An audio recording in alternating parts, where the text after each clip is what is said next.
Assalamualaikum warahmatullahi wabarakatuh. Perkenalkan, nama saya Nurisabila Firdausita, NIM 226 dari kelas Sistem Operasi F. Di sini saya akan menjelaskan mengenai tugas kelima dari sistem operasi. Untuk exercise-nya, di sini ada tabel proses, first time, priority, dan waktu kedatangan.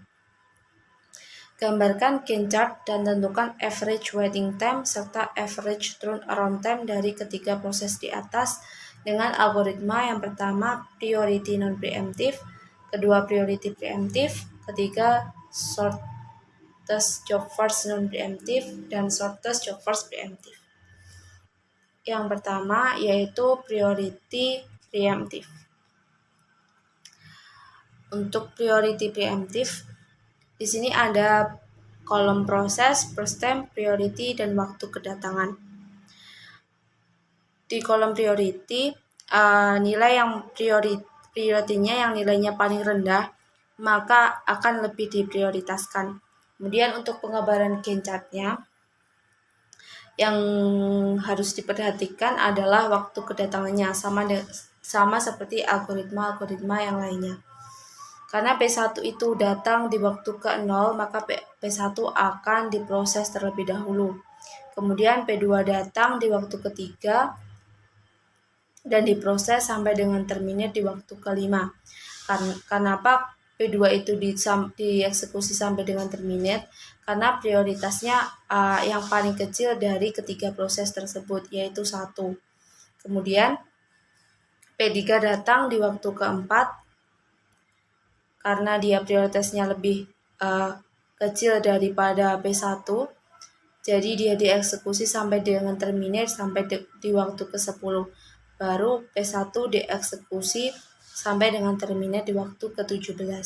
Kemudian untuk waiting time-nya, P1 waiting time di penunggu di proses P2 dan juga proses P3. Jadi P1 waiting time-nya adalah 7. Untuk P2, karena dia datang di waktu ketiga dan dieksekusi sampai dengan selesai, P2 waktu kedatangan waiting time-nya adalah 0. Untuk P3 waktu kedatangannya adalah 4 dan dia dieksekusi di waktu ke-5 sampai dengan waktu ke-10 sampai dengan terminate, maka untuk waiting time-nya adalah 5 dikurangi waktu kedatangannya, yaitu 1. Kemudian untuk average waiting time-nya 7 ditambah 0 tambah 1 dibagi 3 sama dengan 2,667. Untuk turnaround time-nya, P1 terminate di waktu ke-17, maka P1 adalah 17. Kemudian P2 terminate di waktu ke-5 dan waktu kedatangannya 3, maka dia turnaround time-nya adalah 2. Kemudian untuk yang ke P3, dia terminate di waktu ke-10 dikurangi waktu kedatangannya 4, jadi sama dengan 6. Jadi untuk average turnaround time-nya adalah 17 tambah 2 tambah 6 dibagi 3, yaitu 8,3. Kemudian priority non-preemptive.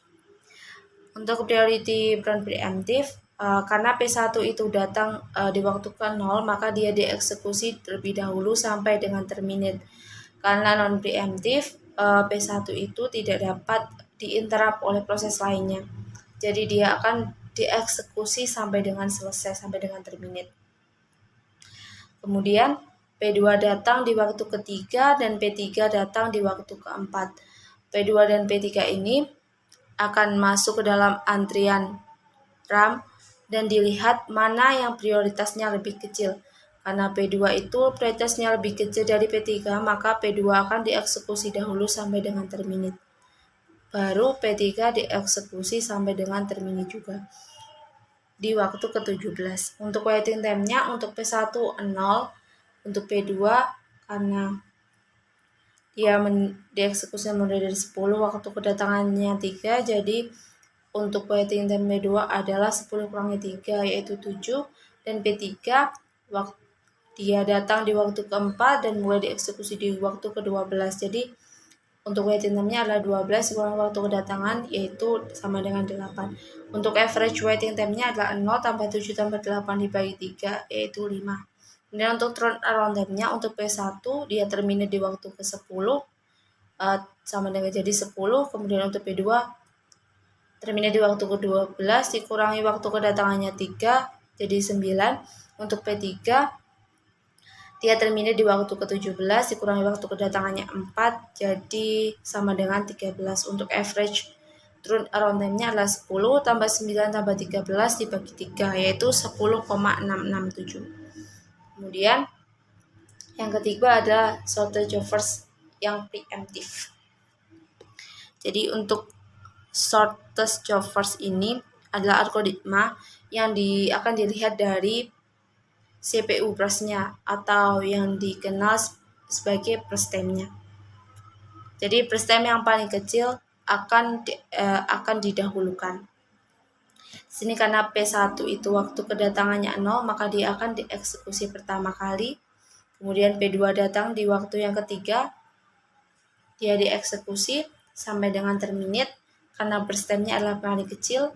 Kemudian akan dieksekusi P3 karena waktu kedatangannya 4, dieksekusi sampai dengan terminate juga karena dia burst time-nya lebih kecil dari P1. Lalu baru P1 ini akan dieksekusi sampai dengan terminate di waktu ke-17. Untuk waiting time-nya P1 yaitu menunggu pada proses P2 dan P3, jadi P1 sama dengan 7. Untuk P2 waiting time-nya adalah 0. Untuk P3 waiting time-nya adalah 5 dikurangi waktu kedatangan yaitu sama dengan 1. Untuk average waiting time-nya adalah 7 tambah 0 tambah 1 dibagi 3 yaitu 2,67. Untuk turn around time-nya P1 terminnya di waktu ke-17, maka P1-nya adalah 17, P2-nya terminnya di waktu ke-5, 5 dikurangi waktu kedatangan jadi sama dengan 2. Untuk P3 terminnya di waktu ke-10, waktu kedatangannya 4, maka sama dengan 6. Jadi untuk average turnaround time-nya adalah 17 ditambah 2 tambah 6 dibagi 3 yaitu 8,3. Kemudian untuk shortest offers yang non preemptive. Untuk shortest yang preemptive dia dilihat dari burst time-nya juga. P1 datang di waktu ke-0, dia dieksekusi sampai dengan terminate karena P1 itu tidak dapat diinterrupt oleh proses lain. Kemudian P2 datang di waktu ketiga dan P3 datang di waktu keempat. Proses P2 dan P3 ini akan menunggu di RAM dan dilihat mana burst time yang paling kecil karena burst time P2 ini yang kecil, jadi P2 akan didahulukan sampai dengan dieksekusi sampai dengan terminate, baru P3 akan dieksekusi sampai dengan terminate. Kemudian untuk waiting time-nya P1 adalah 0 karena dia datang di waktu ke-0 dan dieksekusi sampai dengan terminate. Kemudian P2 menunggu karena mulai dieksekusi di 10 dan dia datang di waktu ketiga, maka 10 dikurangi 3 yaitu 7. Kemudian untuk P3 datang di 4 dan mulai dieksekusi 12, jadi 12 dikurangi waktu kedatangannya adalah 8. Untuk average waiting time-nya adalah 0 tambah 7 tambah 8 dibagi 3 yaitu 5. Untuk turnaround time-nya P1 terminnya di waktu ke-10, P2 terminnya di waktu ke-12 dikurangi waktu kedatangan 3 yaitu sama dengan 9, dan P3 terminnya di waktu ke-17 dan dikurangi waktu kedatangannya 4 sama dengan 13. Jadi average turnaround time-nya adalah 10 tambah 9 ditambah 13 dibagi 3 yaitu 10,667. Untuk soal yang kedua disuruh membuat soal mengenai algoritma priority preemptive, priority non preemptive, SCF preemptive, dan SCF non preemptive.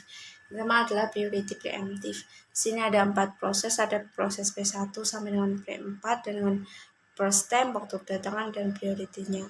Untuk yang P1 karena waktu kedatangannya 0, dia akan dieksekusi dahulu.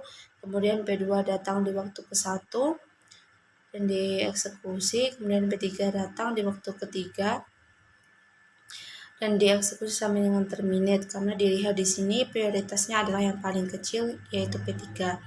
Kemudian P4 datang di waktu ke-6, dia datang dieksekusikan sampai dengan terminate karena dia prioritasnya lebih kecil daripada P1 dan P2. Kemudian P1 atau P2 yang dieksekusi dia dari prioritinya, P1 prioritasnya lebih kecil, jadi P1 dieksekusi terlebih dahulu sampai dengan selesai, sampai dengan terminate, baru P2 dieksekusi sampai dengan terminate di waktu ke-21.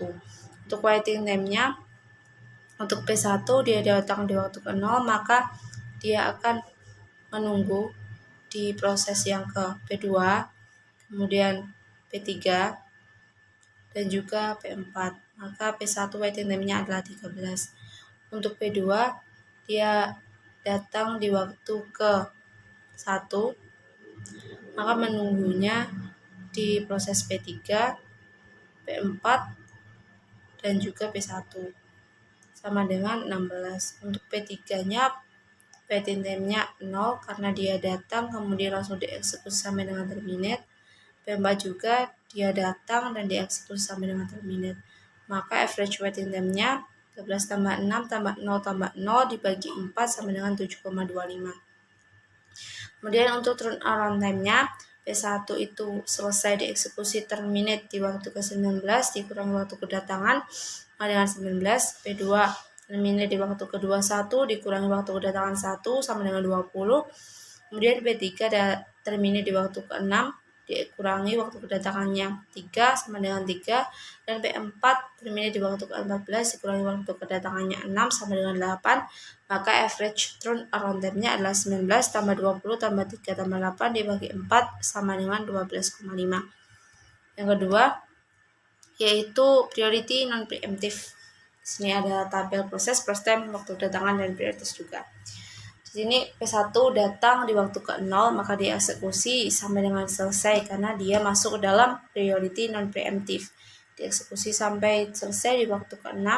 Kemudian P2 itu datang di waktu ke-1, P3 datang di waktu ke-3, dan P4 datang di waktu ke-6.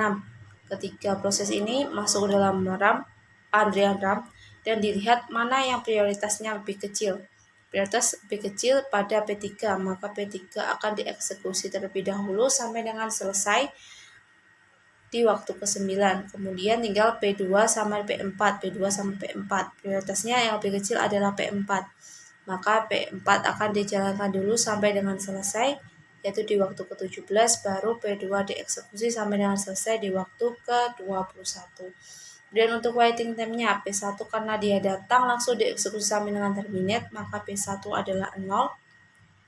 Untuk P2 datang di waktu ke-1 dan dia terminate di waktu dia mulai dieksekusi di 17, maka ini 6 dikurangi 1, 6 dikurangi waktu kedatangan, ditambah waiting time di proses P3 dan P4, maka sama dengan 16. Untuk P3 kedatangannya adalah 3, maka proses mulai di proses 6, maka 6 dikurangi 3 sama dengan 3. Untuk P4 dia datang di waktu ke-6, maka dia adalah waiting menunggu di proses ke P3 ini, maka P4 sama dengan waiting time-nya adalah 3. Untuk average waiting time-nya adalah 0 tambah 16 tambah 3 tambah 3 dibagi 4 sama dengan 5,5. Untuk turnaround time-nya, untuk P1 terminate di waktu ke-6, 6 dikurangi 0 sama dengan 6. P2 terminate di 21 dikurangi waktu kedatangan 1 sama dengan 20.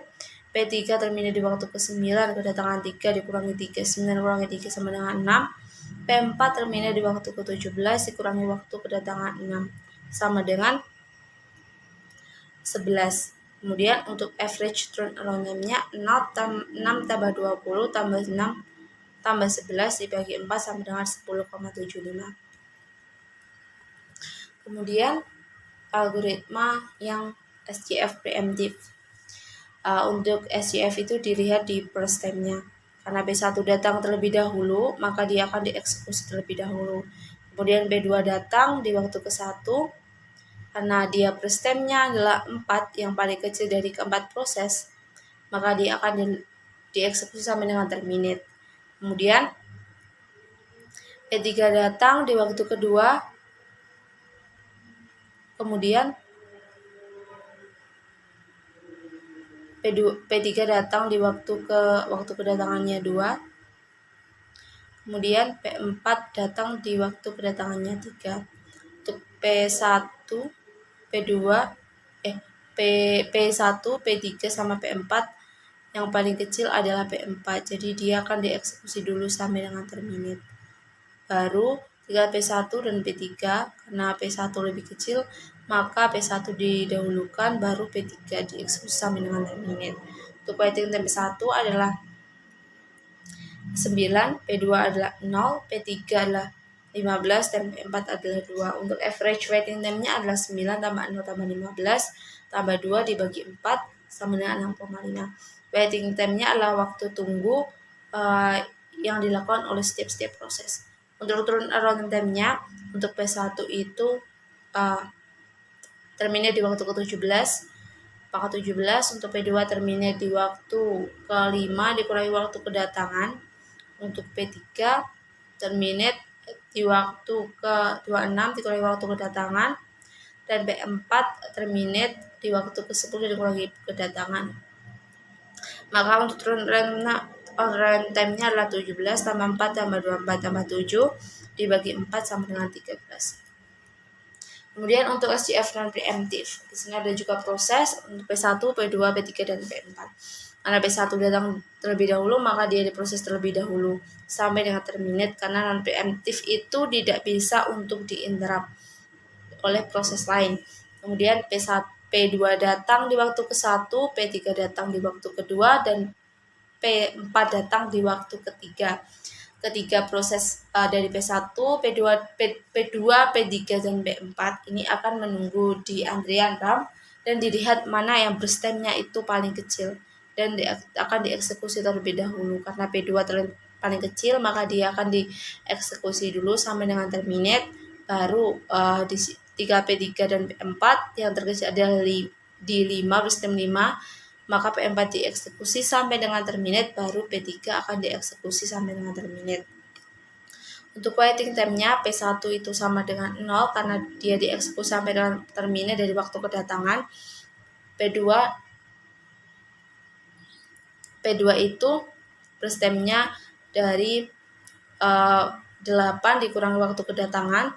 Kemudian P3 itu menunggu karena datang di waktu kedua, maka 8 dikurangi 2 dan menunggu di waktu proses kedua, dan proses keempat maka sama dengan 15, dan P4 itu menunggu 8 dikurangi waktu kedatangan ditambah proses P2 sama dengan 9. Jadi average waiting time-nya adalah 0 tambah 7 tambah 15 tambah 9 dibagi 4 sama dengan 7,75.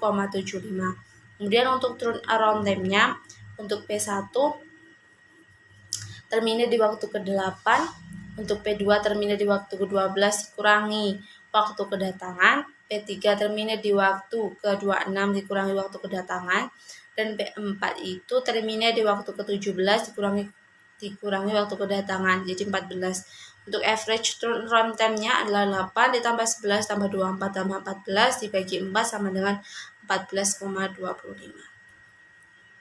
Itu saja penyampaian dari saya. Terima kasih. Wassalamualaikum warahmatullahi wabarakatuh.